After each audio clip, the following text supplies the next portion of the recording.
وسلموا تسليما اللهم صل على سيدنا مولانا محمد وعلى آل سيدنا مولانا محمد আল্লাহ পাকের নূর দিয়া বানিয়েছেন যাহাকে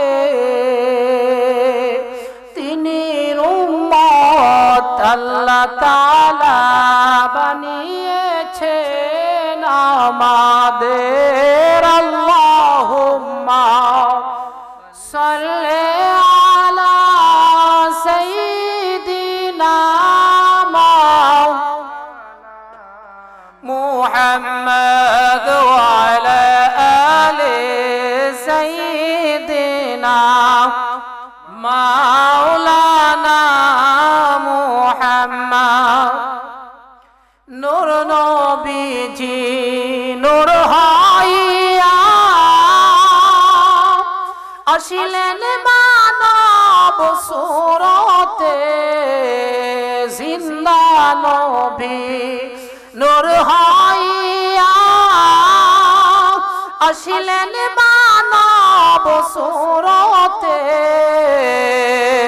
তাই তো নবীজির ছিল না ছায়া এই জমিনে তাই তো নবীজির ছিল না ছায়া চন্দ্র সূর্যের আলোতে আল্লাহুম্মা সাল্লি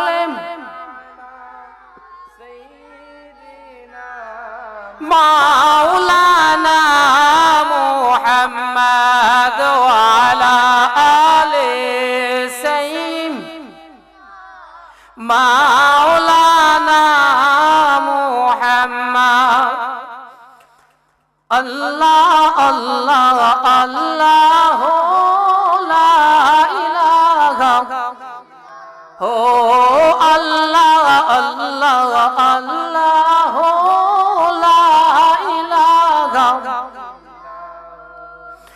মা আমেনা স্বপ্ন দেখে গর্বে তাহার নূর মা আমেনা স্বপ্ন দেখে গর্বে তাহার নূর সেই নূরের নাম রাখিলেন সেই নূরের নাম রাখিলেন আল্লাহ মুহাম্মদ রাসূল নবীজি আল্লাহ আল্লাহ আল্লাহ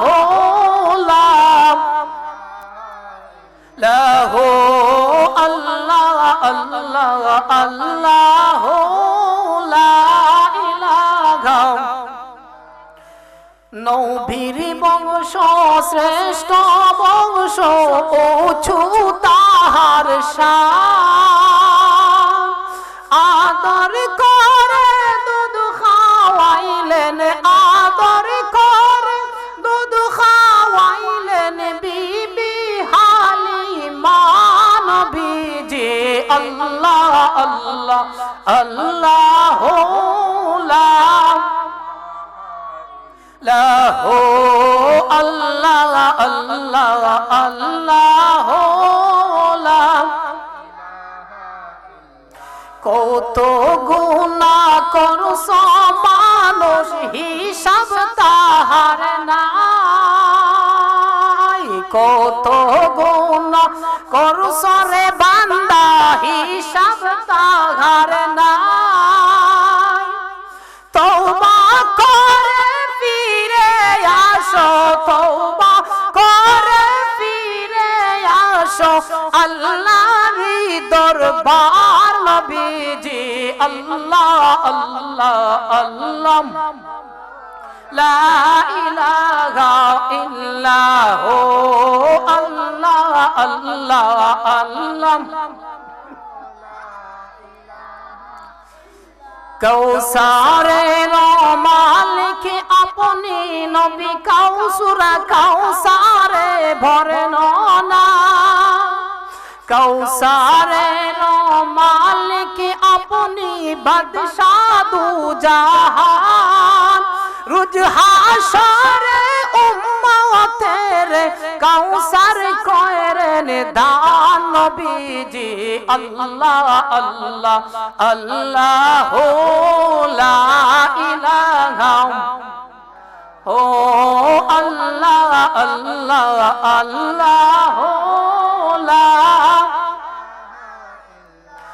মরণের তুফান চলবে যখন নবী গো আমার মরণের তুফান চলবে যখন নবী গো আমার দয়া করে দিয়েন দেখা দয়া করে দিয়েন দেখা পিলায়েন কাউসার নবীজি আল্লাহ আল্লাহ আল্লাহ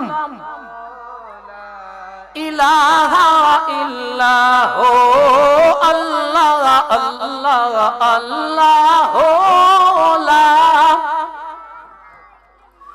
শান্তির নবী মুক্তির নবী নূরুন আলা নূর নবীজি এলেন এই দোরায় আসুন আমার সালাম আলাইকা ইয়া হাবিব সালাম আলাইকা সালাওয়াতুল্লাহ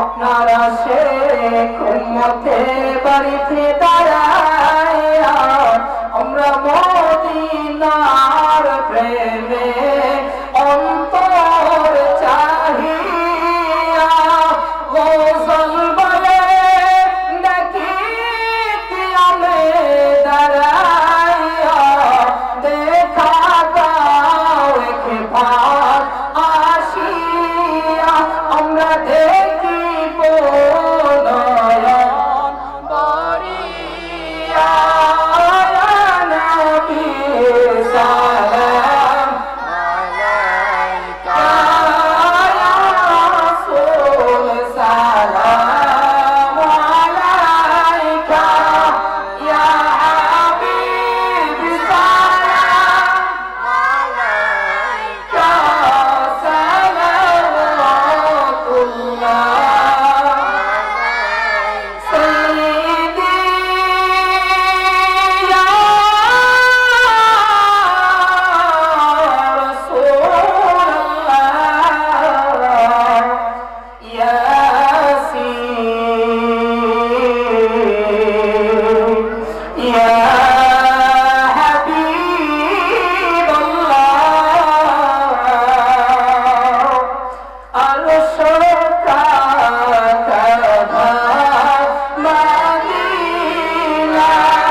جماله بجمال حسنة جميع خصاله صلوا عليه وآله سلموا يا قوم وصلوا على سيد الله مصطفى ما جاء إلا رحمة للعالمين الحمد لله সম্মানিত প্রিয় হাজির আল্লাহ তাবারক ওয়া তাআলার দরবারে অসংখ্য অগণিত শুকরিয়া যিনি রব্বুল আলামিন আপনি আমাকে সুস্থ মস্তিষ্ক দেহ নিয়ে আজকে এই সুন্দর একটি ইমানি নুরানি বাগানে ছায়ার নিচে বসার মতো সুযোগটুকু পেয়েছি সেজন্য উচ্চ আওয়াজে আল্লাহ রাব্বুল আলামিনের দরবারে উচ্চ বলিষ্ঠ কণ্ঠে একবার পড়ে নেই আলহামদুলিল্লাহ। আর লাখো কোটি শুকরিয়া দুরুদ সালাম সোনার মদিনাওয়ালা কামলিওয়ালা হায়াতুন নবীজি নূরানি পবিত্র খোদা মুবারকে জানাই যিনি রব্বুল আলামিন এত মায়া করেছে আপনি আমার পুত্র। যদি আল্লাহ রাব্বুল আলামিন মায়া না করতেন আমরা শ্রেষ্ঠ নবীর উম্মত দলিলেও হইতে পারতাম না, কাকুতি মিনতি করে হইতে পারতাম না। আল্লাহর মনস্থ হয়েছে আমরা বিনা দলিলে বিনা আরজিতে বিনা দরখাস্তে আল্লাহ রাব্বুল আলামিন আল্লাহর বন্ধু দুস্থ হাবিব সাল্লাল্লাহু আলাইহি ওয়াসাল্লামের শ্রেষ্ঠ নবীর শ্রেষ্ঠ উম্মত হিসাবে আপনি আমাকে যাচাই বাছাই করে কবুল করেছেন। সেই দরুদে নবীজির উম্মত হওয়াতে উচ্চ বলিষ্ঠ কণ্ঠে আওয়াজে শরীরের সর্বশক্তি দিয়ে আবারও পড়ে আলহামদুলিল্লাহ। বাদিকারা পশ্চিমগাঁও পাগলাবাড়ি আজকে তারা আয়োজন করেছে পবিত্র জশ্নে জুলুস ঈদে মিলাদুন নবী সাল্লাল্লাহু আলাইহি ওয়াসাল্লাম। আজকে প্রধান অতিথি সাইফুল ইসলাম ইশকে ইমাম সুন্নি আল কাদরি দামাত বরকাতুল আলী আলহাজ মাওলানা মুফতি মঈনুদ্দিন আশরাফি আরো যারা উপস্থিত আছেন আমার সামনে সকলের দীর্ঘায়িত নেক হায়াত কামনা করি। আল্লাহ রাব্বুল আলামিন সকলের জন্য নেক হায়াত ও সুস্থ জীবন দান করার তৌফিক দিন সকলে আমিন। আমি নগণ্য গুনাহগার পবিত্র কালামুল্লাহ শরীফ থেকে কানায় তেলাওয়াত করেছি। আমরা জানি সকলে আল্লাহ রাব্বুল আলামিন আপনি আমার নবী কামলিওয়ালা দু জাহান কা বাদশা নবীকে মেরাজে নিয়েছেন, মেরাজে গমন করেছেন। আল্লাহর সাথে কথোপকথন আলাপ আলোচনা হয়েছে। এর মাধ্যমে আমার রব্বুল আলামিনের কাছে আপনি আমার নবী নবী পাক দু জাহান কা বাদশা নবী সাল্লাল্লাহু আলাইহি সাল্লাম যখনই ফিরে আসবেন জমিনের মধ্যে তখনই আল্লাহর কাছে আরজি করে মাবুদ আমি তো আপনার কাছে এসেছি, মেরাজ হয়েছে, আপনার সাথে দিদার নসিব হয়েছে, আমার উম্মতের কি অবস্থা হবে এখন? সুবহানাল্লাহ। আমার আপনার নবী আল্লাহর সাথে সান্নিধ্য লাভ করার পরও উম্মতকে ভুলে নাই। সেই নবীকে চিনতে বেশি সময় লাগে না, সামান্য একটু কিছুর মাধ্যমে নবীকে চেনা যায়। তখন আমার রব্বুল আলামিন বলে বন্ধু হাবিব ও দুস্থ কামলিওয়ালা আপনার উম্মতের জন্য আমি নির্ধারণ করেছি একটা জিনিস আপনাকে উপহার দিয়ে দেব। সুবহানাল্লাহ। তখন আল্লাহ রাব্বুল আলামিন আপনি আমার নবীকে বললেন ও বন্ধু কামলিওয়ালা আপনার উম্মতের জন্য আমি নির্ধারণ করে দিব সালাত। সুবহানাল্লাহ। 50 ওয়াক্ত সালাত আপনি আমার নবী মেরাজে যাওয়াতে আমরা পেয়েছি। এখন আল্লাহ কতটুকু আপনি আমার নবীকে ভালোবাসেন, পছন্দ করেন, মায়া করেন একটু ধারণা দেব মানুষের মাধ্যমে। নতুন কোন বিয়ে আলা করলে বিয়ে আলা যখন করে মায়েরা আর বাবারা তখন এক ভাই আরেক ভাইয়ের বাড়িতে গেলে আসার সময় বলে ভাই আসছেন আপনার ইচ্ছা, যাবেন আমার ইচ্ছা, বলে না আমার সময় নাই যেতে হবে, বিয়ান বলে আমারও চলে যেতে হবে, বিভিন্ন অজুহাত আমরা দেখাই। তখন অজুহাত দেখাতে যাইয়া যখন মায়া মোহাব্বত লেগে যায়, বেয়াই কি করে, ছাতা থাকে বেয়ার কাছে, অথবা একটা গামছা থেকে, একটা রুমাল থাকে, অথবা মাথায় একটা টুপি থাকে, একটা কিছু থাকে, তখন ওই বেয়াই কি করে, লুকিয়ে নেয়, আড়ালে নেয়। বেয়ান কি করে, বেয়ানের উংলাটা একটু লুকিয়ে নেয় যেন একটু দেরিতে যায়, আবার যেন দেখতে পায়, মায়া বেড়ে যায়। এইভাবে এগুলা করতে করতে কিছুক্ষণ সময় তারা নিয়ে নেয়। তখন আমার আল্লাহ বলেন, ও মুসা কালিমুল্লাহ, আমি আমার বন্ধুকে আমার কাছে রাখার পরও, আমার সাথে রাখার পরও আমার প্রেমের স্বাদ মিটে নাই, প্রেমের আলাপ শেষ হয় নাই। আল্লাহ কি করবা, মুসা কালিমুল্লাহ, আমি তোমার কাছে তোমাকে ফাড়ি দিয়ে আমার বন্ধু চলে যাবে, তুমি সপ্তম আকাশে বসে থাকো। সপ্তম আকাশে মুসা কালিমুল্লাহ আলাইহিস সালাতু সালাম বসে রইলেন, আমার আল্লাহর সান্নিধ্যে, আমার আল্লাহর কথা নিয়ে বসে গেলেন। যখনই আমার বন্ধু যাবে ও মুসা কালিমুল্লাহ, তখনই আমার বন্ধুকে তুমি আবার ফিরিয়ে পাঠাবে। আমি নির্ধারণ করেছি 50 ওয়াক্ত সালাত, কোন সুবহানাল্লাহ। তুমি বলবা, ও নবী কামলিওয়ালা, দু জাহান কা বাদশা নবী গো, আপনার উম্মতের জন্য 50 ওয়াক্ত সালাত কায়েম করা দৈনিক কঠিন হয়ে দাঁড়াবে, কি করব? যখনই পাঠালেন, আমার নবীকে বিদায় দিলেন, যান বন্ধু, চলে যান আপনার উম্মতের কাছে। আমার আল্লাহ এদিকে কুদরতি হালাতে বসে রইলেন। যখনই আসলেন, মুসা কালিমুল্লাহর সাথে দেখা হলো। বলে, মুসা কালিমুল্লাহ, মুসা আলাইহিস সালাম বলে, নবী গো, কোথায় যাবেন? আমার উম্মতের কাছে চলে যাব। ও নবী, কি দিয়েছে আপনাকে? 50 ওয়াক্ত সালাত দিয়েছে। আপনার উম্মতের জন্য 50 ওয়াক্ত সালাত কঠিন হয়ে দাঁড়াবে, তখন আমি কি করব? আপনি 5 ওয়াক্ত আরো কমিয়ে আবার চলে গেলেন আমার আল্লাহর দরবারে। আবার যখন চলে গেলে, তখন আমার আল্লাহ প্রেমের ভাব আরো বেড়ে গেল। এখন 5 ওয়াক্ত নামাজ কমিয়ে 45 ওয়াক্ত নামাজ দিলেন, সালাত কায়েম করার জন্য, প্রতিষ্ঠিত করার জন্য। এখন আবার চলে আসলেন মুসা কালিমুল্লাহর কাছে। এখন আবার বলতেছে, নবী গো, কত ওয়াক্ত কমালেন? 5 ওয়াক্ত কমাইছি, 45 ওয়াক্ত নামাজ। না নবী গো, আপনার উম্মতের জন্য কঠিন হবে। আবার নবী চলে গেলেন। এবার যাইতে যাইতে একবার নয়, দুইবার নয়, 9 বার চলে গেলেন। সুবহানাল্লাহ। 9 বার যাওয়াতেও আমার আল্লাহর সাথে দেখা হওয়ার পরও আমার আল্লাহর প্রেমের আলাপ, প্রেমের স্বাদ এখনো মিটে নাই। সাধারণত মানুষের সাথে এভাবে যদি একটু আড়াল হয়ে যায়, গামছাটা বের লুকায় রেখে বাপ দেখায়, মজা লাগে, ভালো লাগে, বেইকে দেখতে মনে আবার ইচ্ছা হয়, বেইনকে দেখতে বারবার ইচ্ছা হয়, কিছু কথাবার্তা বলতে ভালো লাগে, তখন মানুষের মধ্যে যদি এই ভাবটা হয়ে থাকে, আমার আল্লাহর কতটুকু হবে, আমার আল্লাহ কতটুকু ভাব, ভালোবাসা, প্রেম নিয়ে আমার নবীর জন্য বসে ছিলেন। আজকে কিছু লোক নবীকে নিয়ে কথা বলে, নবীকে সালাম দিলে সমস্যা, কোমর ব্যথা হয়। আমি বলবো, মন্ত্রী মিনিস্টার নয়, জজ ব্যারিস্টার নয়, সাধারণত কোন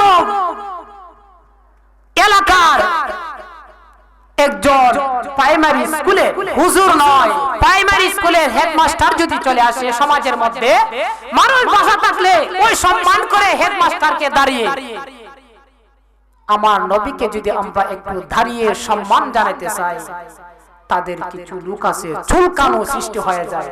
তারা আসলে মানুষ নয়, মানুষরূপী শয়তান।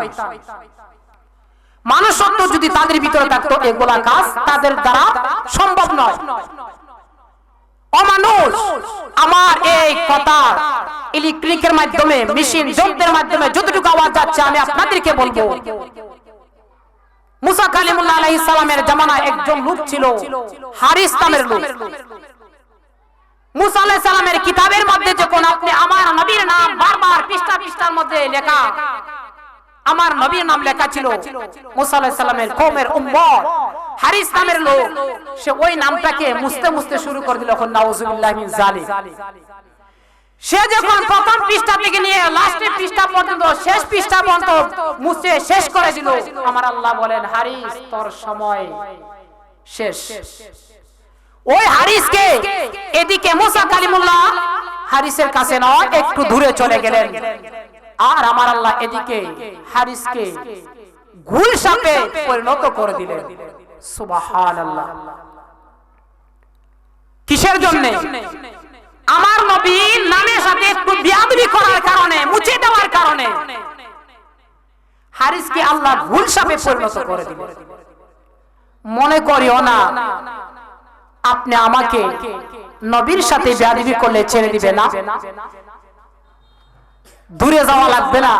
আলেম সমাজের মধ্যে একজন আছে, আনসারী থেকে ক্যান্সারি হয়েছে, সুন্দর সুর আল্লাহ তাআলা রাব্বুল আলামিন সুন্দর কণ্ঠ সুললিত সুর দিয়েছিলেন।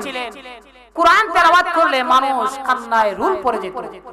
আজকে নবীর দুরূদকে বেঙ্গল চিত্র করতে করতে তার অন্তরটারে এমন করে ফেলেছে, আমার আল্লাহ সহ্য হয় না, তাকে মুখের মধ্যে টাড়া দিয়েছে, মুখটাকে বাঁকা করে দিয়েছে। তারপরও সে শুধরায় নাই, এখনো নবী চিনে নাই। চিনছে আবু জাহেলে? না। আবু লাহেব চিনে নাই, যতই বাহানা দেয় কিন্তু চিনে নাই নবীকে। আল্লাহ তাদেরকে ছাড় দেয় নাই। আবু লাহেবের নামে আল্লাহ তো একটা সূরা নাজিল করে দিয়েছে নবীর কষ্ট দিতে। মনে করে না তুমি যে যাইবা তুমি সুরটা পাতা না, আমার আল্লাহর ধরা কিন্তু শক্ত। আল্লাহ সুযোগ দেয়, ছাড় দেয়, ছেড়ে দেয় না। তখন মুসা কালিমুল্লাহ যখন আসলে কিতাবের কাছে, আয়েশা দেখে গুলশাবে পরিণত তার উম্মত বসে রয়েছে, বলতেছে হে কে কোথায় আছো, চলে আসো। কি অবস্থা? যে গুলশাব আসছে আমার দরবারে। চিন্তা করছে নিজের উম্মত গুলশাব হয়ে গেল, কিন্তু আমার আল্লাহ এত বড় গজব দেয় না, ছোট ছোট গজব দেয়। তখন বলে যে নবী গো, আমি গুলশাব নয়, আমি আপনার উম্মত হারিস। যে তোমারই অবস্থা কেন? যে আমি আপনার কিতাবের মধ্যে নামটা হওয়াতে ওই নামটাকে যখন মুছে দিলাম, মুছে দেওয়া যখন শেষ, আমার আল্লাহ আমাকে গুলশাপে পরিণত করে দিলেন। এখন তার বাড়িতে চলে যাবে, তার বিবির কাছে যখন চলে যাবে, ঘরের মধ্যে উঠানে যাওয়া সঙ্গে সঙ্গে উঠানের আঙ্গিনায় যখন চলে গেলে পাড়া প্রতিবেশী মহিলারা বসে তারা একটা কথাবার্তা বলতো, মজলিস শুরু করে দিল। ওই সময় তারা হাউমাউ করে চিৎকার করতে শুরু করলেন যে দেখো না তোমরা কে কোথায় আসো, লাঠি সোটা নিয়ে আসো, গুলশাব বাড়িতে ঢুকেছে। তখন হারিস নামে লোক বলে, ও আমার প্রাণের বিবি গো, আমি আসলে গুলশাব নয়, আমি হলাম তোমার স্বামী হারিস। চিন্তা করছে? তখন এদিকেও সুযোগ পেলেন না। তখন উনি কিতাবের মধ্যে দেখলেন আমার নবী এত বছর পরে আসবে, 500 বছর পরে আসবে, জমিনের মধ্যে হেরা গুহায় চলে যাবে। যাক আমি এদিকে যাওয়ার সময় কোলাবো না।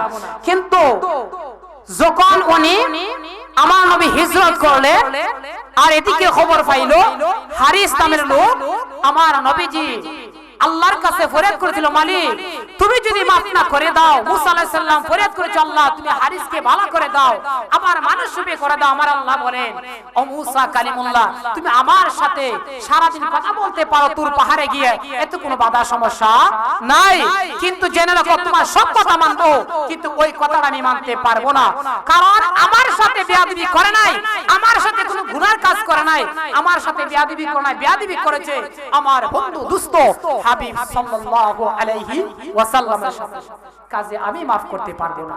আমার বন্ধু যদি maaf করে দেয় আমার কিছু আসে যায় না।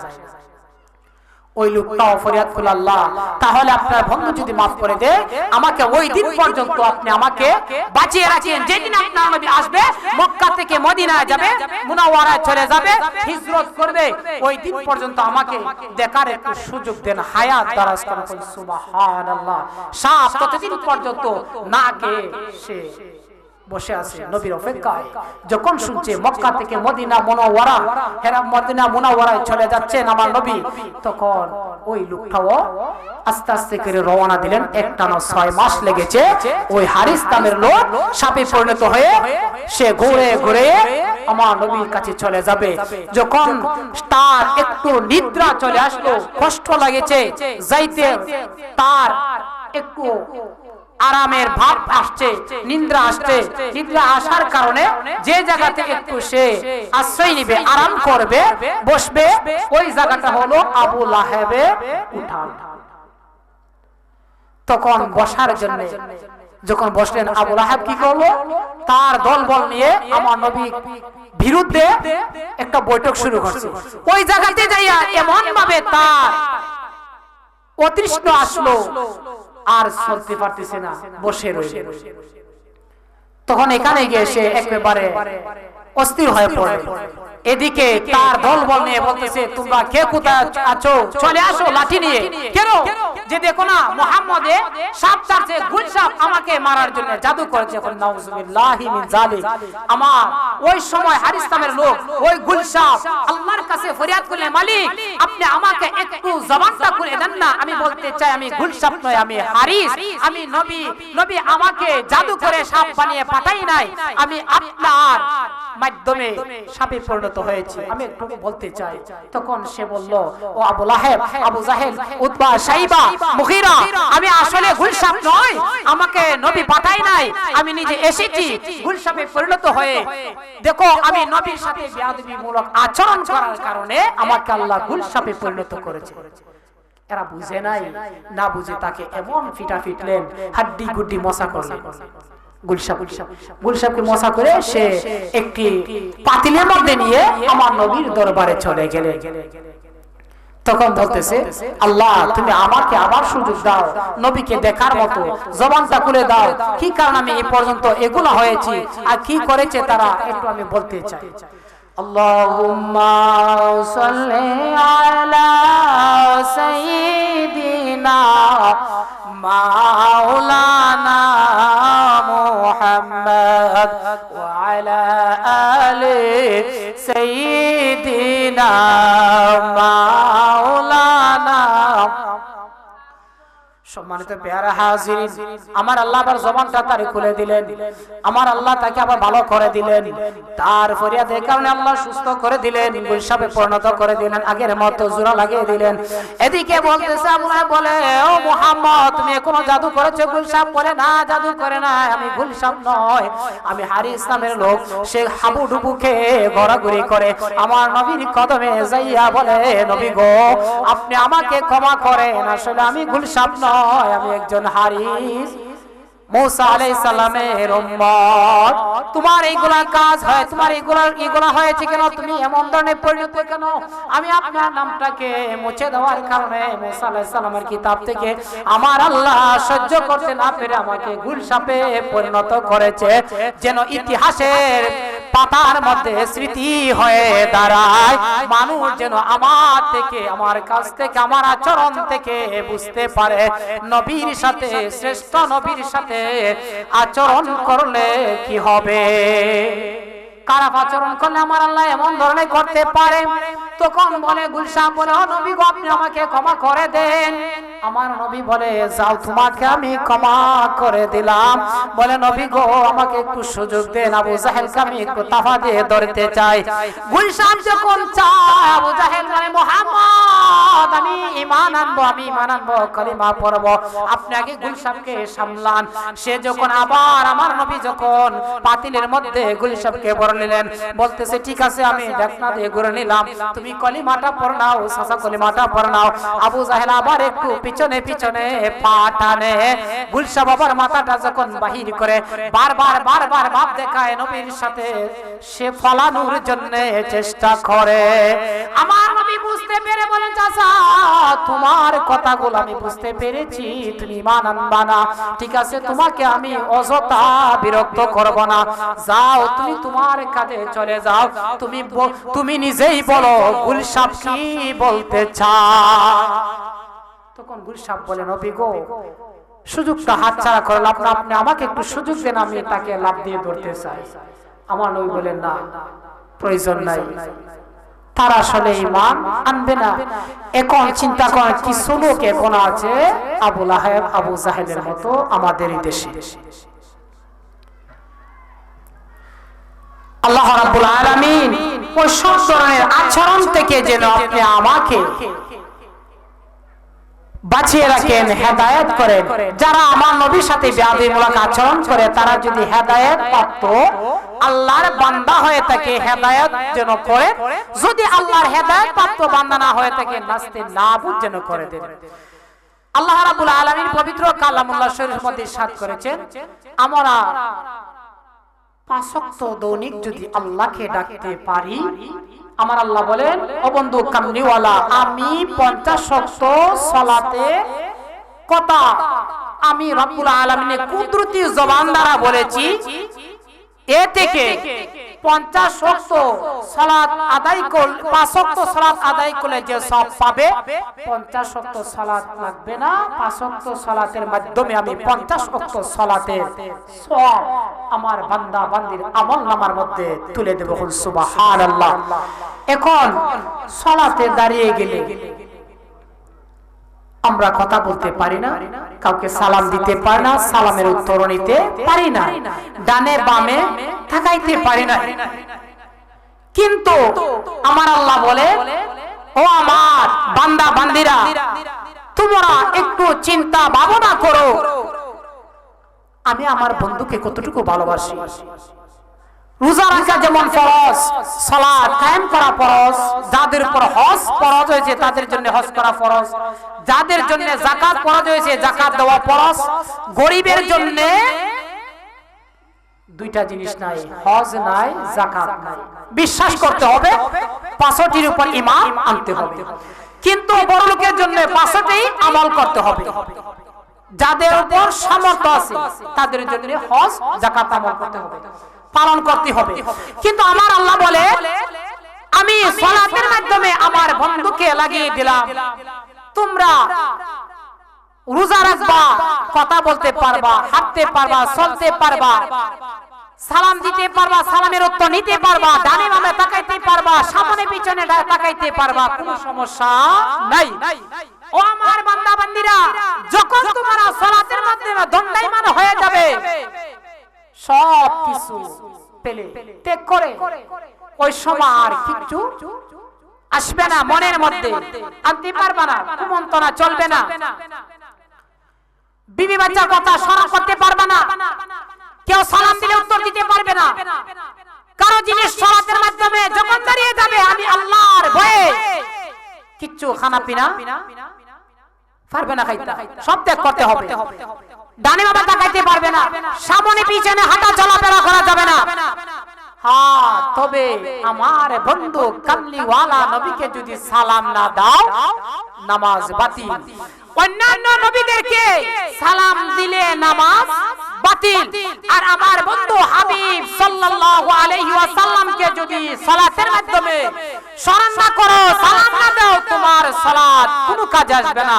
কিয়ামত পর্যন্ত হায়াত পাইবা, সালাত কায়েম করবা, তোমার একটা সিজদা নয়, একটা রুকু তাসবিহ নয়, একটা সিজদার তাসবিহ নয়, আমি আল্লাহর দরবারে কবুল হবে না।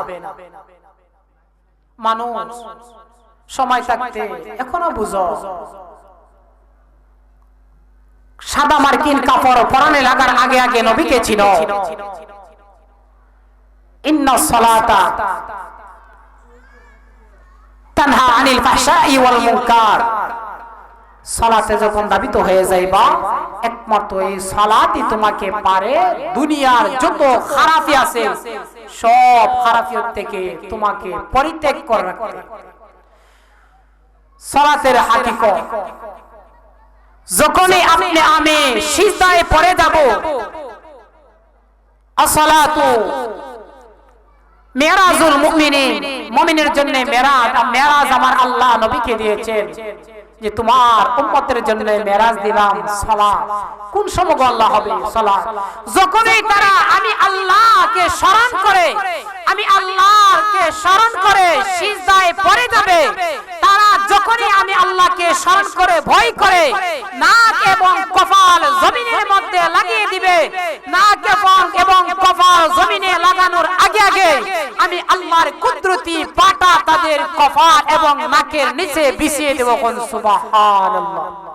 এটাই হবে মুমিন ব্যক্তি সালাত কায়েমকারীদের জন্য মেরাজ। এখন তো আমরা অবহেলা করি সালাত, আমরা অবহেলা করি না, অবহেলা করা যাবে না। আবার আল্লাহ আরো বলেছেন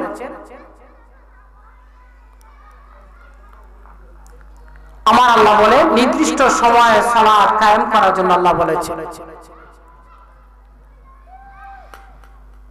তখন নির্দিষ্ট সময়ে আমার আল্লাহকে আমরা সকলে ডাকতে হবে, তাহলে আমরা আল্লাহর বান্দা এবং নবীর উম্মত হতে পারব। আমাদের যত ধরনের অজুহাত আছে, যখনই আমরা সালাত কায়েম করতে যাব সব কিছু পরিত্যাগ করে হুড়াতড়া করা চলবে না, ধীরস্থির ভাবে সব কায়েম করতে হবে। সারাদিনে 2 ঘন্টা সময় লাগে, 5 ওয়াক্ত সময়ে বেশি হয় 5 ওয়াক্ত সালাত কায়েম করতে। 2 ঘন্টা সময় যে আল্লাহকে আমরা না দিতে পারি, আমরা কিসের মুসলমান? তো আমরা বিধর্মীর মধ্যে কোনো পার্থক্য নাই। আমরা তো এরকম নামাজ এখনো হয় নাই শেরে খোদা আলীর মতো সালাতে দণ্ডায়মান হব। যখন আপনি আমার শেরে খোদা আলী মাওলানা আলী সালাতে দাঁড়াইতে, দুনিয়ার কোনো কিছু ওনার ভিতরে আসতো না। দুনিয়া যদি কিয়ামত হয়ে যেত তারপরও উনি টের পেত। একটা দারুণ আমার নবী দিয়েছে।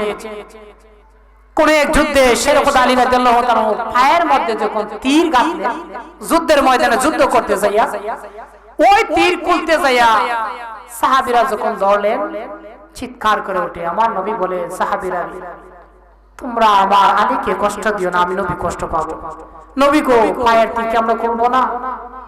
হ্যাঁ খুলবা। কখন খুলবো?